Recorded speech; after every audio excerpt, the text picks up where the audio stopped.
Recently, I made what many are referring to as a bold decision to switch my party affiliation to the Republican Party. I wanted to take a moment to explain why I chose to become a Republican, and also to explain why I don't think it was a bold decision at all. It is the right decision, not only for me, but for all my brothers and sisters in the black community. You see, in recent history, the Democrat Party has created the illusion that their agenda and their policies are what's best for black people.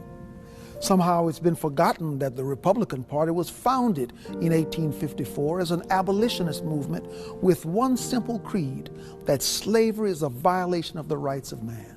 Frederick Douglass called Republicans the party of freedom and progress, and the first Republican president was Abraham Lincoln, the author of the Emancipation Proclamation. It was Republicans in Congress who authored the 13th, 14th, and 15th Amendments, giving former slaves citizenship, voting rights, and due process of law. The Democrats, on the other hand, were the party of Jim Crow. It was Democrats who defended the rights of slave owners. It was the Republican President Dwight Eisenhower who championed the Civil Rights Act of 1957. But it was the Democrats in the Senate who filibustered the bill.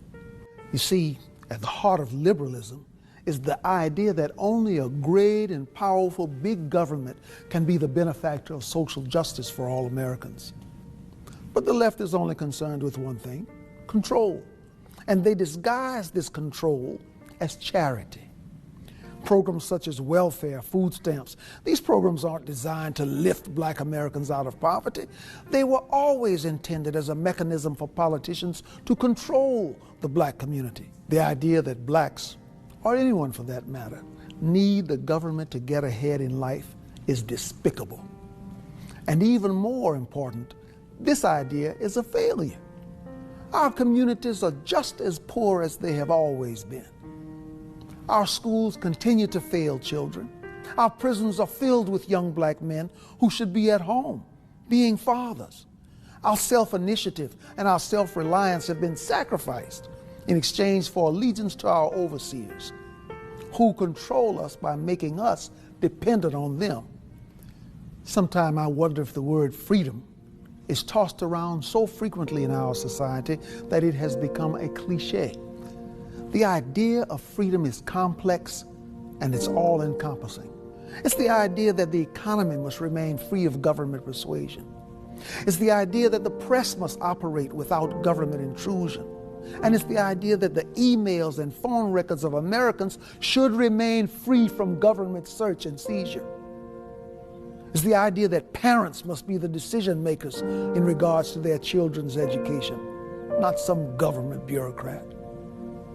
But most importantly, it is the idea that the individual must be free to pursue his or her own happiness, free from government dependence and free from government control. Because to be truly free is to be reliant on no one other than the author of our destiny. These are the ideas at the core of the Republican Party, and it is why I am a Republican. So my brothers and sisters of the American community, please join with me today in abandoning the government plantation and the party of disappointment, so that we may all echo the words of one Republican leader who famously said, "Free at last, free at last. Thank God Almighty, we are free at last."